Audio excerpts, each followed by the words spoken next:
নমস্কার বন্ধুরা, বাংলা পঞ্জিকা ও পূজা চ্যানেলে আপনাদের স্বাগত জানাই। ভিডিওটি সম্পূর্ণ দেখার অনুরোধ রাখলাম আপনাদের কাছে এবং ভালো লাগলে লাইক, শেয়ার এবং সাবস্ক্রাইব করে আমাদের উৎসাহিত করবেন, যাতে আরও ভালো ভিডিও আমরা আপনাদের সামনে উপস্থাপন করতে পারি। অক্ষয় তৃতীয়া এই বিশেষ তিথিটির কথা উল্লেখ করা হলেই প্রত্যেক সনাতন ধর্মাবলম্বী মানুষেরই সবার প্রথম যেটা মাথায় আসে সেটা হলো জীবনের সুখ, শান্তি, অর্থ ইত্যাদি সব ক্ষেত্রে অনন্ত অক্ষয় লাভ। বহু প্রাচীনকাল থেকে এই তিথি অত্যন্ত ভক্তির সঙ্গে পালিত হয়ে আসছে।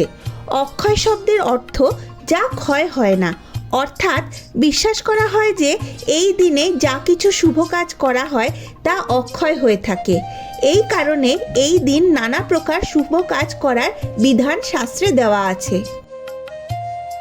বন্ধুরা, আজকের ভিডিওতে এই পুণ্যতিথির কিছু অত্যন্ত গুরুত্বপূর্ণ বিষয় নিয়ে আমরা আলোচনা করব। আসুন দেখে নিই বিষয়গুলি কি কি। প্রথমেই যেটি নিয়ে আলোচনা করব সেটি হলো পঞ্জিকা অনুসারে নতুন বছর অর্থাৎ 1433 বঙ্গাব্দ ইংরেজি 2026 সালের অক্ষয় তৃতীয়ার পূর্ণাঙ্গ সময়সূচি। দ্বিতীয় বিষয়টি খুব আকর্ষণীয়, হয়তো অনেকেই জানেন, আবার হয়তো অনেকেরই অজানা। বিষয়টি হলো এই বিশেষ তিথিতে পুরাণে বর্ণিত কি কি ঘটনা ঘটেছিল, যার জন্য শাস্ত্রে অক্ষয় তৃতীয়ার এত গুরুত্ব। তাহলে আসুন শুরু করা যাক। প্রতি বছর বৈশাখ মাসের শুক্লা তৃতীয়া তিথিতেই পালন করা হয় অক্ষয় তৃতীয়া। সেই অনুযায়ী বিশুদ্ধ সিদ্ধান্ত মতে নতুন বছর অর্থাৎ 1433 বঙ্গাব্দে ইংরাজি 2026 সালের অক্ষয় তৃতীয়া শুরু হচ্ছে আগামী 5ই বৈশাখ ইংরাজির 19শে এপ্রিল রবিবার থেকে। এই দিন তৃতীয়া তিথি শুরু হচ্ছে দিবা 1:15 এবং থাকছে পরের দিন অর্থাৎ 6ই বৈশাখ ইংরাজির 20শে এপ্রিল সোমবার দিবা 10:53 পর্যন্ত। অর্থাৎ সূর্যোদয় অনুযায়ী অক্ষয় তৃতীয়া পালিত হবে 6ই বৈশাখ ইংরাজির 20শে এপ্রিল সোমবার। এই দিন সূর্যোদয় হবে ভোর 5:17 এবং সূর্যাস্ত হবে বিকেল 5:56। এই দিন দিবা 8:27 থেকে 10:53 মধ্যে নতুন ব্যবসা, জমি বাড়ি, সোনারূপা ক্রয় বিক্রয়, বাহন ক্রয় বিক্রয়ের মতো শুভ বেশ কিছু কাজ শুরু করতে পারেন। এছাড়া দিবা 7:51 গতে 10:53 মধ্যে বৈশাখী শুক্লা তৃতীয়ায় গঙ্গা স্নান করলে হবে অক্ষয় ও অনন্ত পূর্ণ লাভ। এবার আসুন জেনে নেওয়া যাক পুরাণ অনুযায়ী অক্ষয় তৃতীয়া তিথি কেন এত গুরুত্বপূর্ণ। বিভিন্ন পুরাণ ও শাস্ত্রমতে এই পুণ্যতিথিতেই ঘটেছিল বেশ কিছু গুরুত্বপূর্ণ ঘটনা। মনে করা হয় এই বিশেষ তিথিতেই সত্যযুগ শেষ হয়ে ত্রেতা যুগের সূচনা হয়। এই তিথিতেই পূর্ণতোয়া দেবী গঙ্গা মর্তে অবতরণ করেন।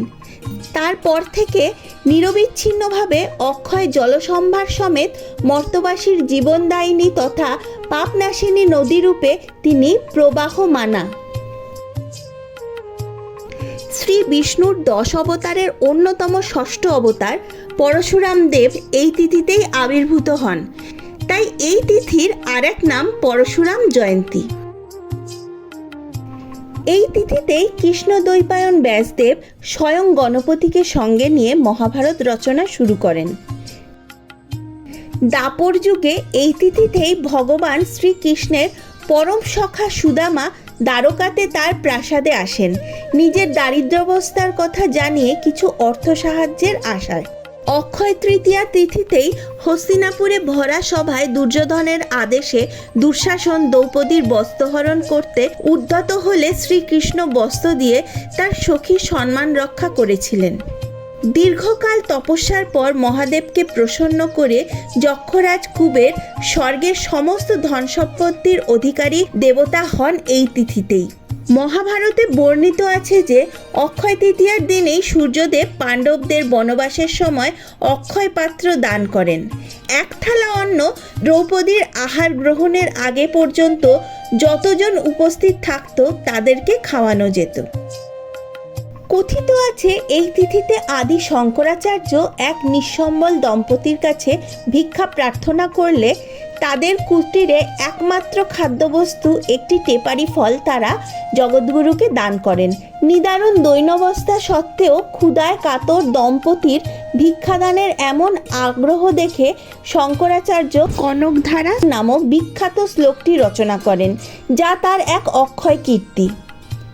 এছাড়া বর্তমান কলিযুগেও এই তিথিতেই বেশ কিছু উল্লেখযোগ্য ঘটনা প্রতি বছর ঘটে চলেছে। যেমন প্রতি বছর এই দিনেই শ্রীক্ষেত্র পুরীধামে বলভদ্র, সুভদ্রা ও জগন্নাথের জন্য যথাক্রমে তালধ্বজ, দর্পদলন ও নন্দীঘোষ নামের 3টি বিশাল রথের নির্মাণ কার্য শুরু হয়। পুরী জগন্নাথ মন্দির ও শ্রীরামপুরের মাহেশ সহ বিভিন্ন জগন্নাথ ও কৃষ্ণ মন্দিরে এই দিনেই পালিত হয় পবিত্র চন্দন যাত্রা। দীর্ঘ 6 মাস বন্ধ থাকার পর প্রতি বছর এই দিনেই খোলা হয় কেদারনাথ, বদ্রীনাথ, গঙ্গোত্রী ও যমুনোত্রী মন্দিরের দরজা। প্রতি বছর একমাত্র অক্ষয় তৃতীয়ার দিনেই বৃন্দাবনের প্রভু বাঁকেবিহারীর চরণকমল দর্শনের সুযোগ পান ভক্তরা। এই দিনটি জৈন ধর্মাবলম্বীদের কাছেও অত্যন্ত গুরুত্বপূর্ণ, কারণ এই তিথিতেই প্রথম জৈন তীর্থঙ্কর ঋষভনাথ এক রাজার দেওয়া আখের রস পান করে তার 1 বছরের উপবাস ভঙ্গ করেছিলেন।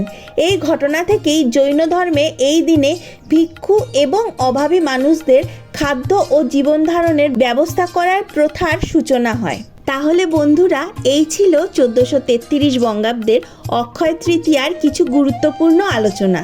কেমন লাগলো অবশ্যই কমেন্ট করে জানাবেন। ভালো লাগলে বাংলা পঞ্জিকা ও পূজা চ্যানেলকে লাইক ও সাবস্ক্রাইব করতে ভুলবেন না। আজ তবে আসি, ভালো থাকবেন সবাই।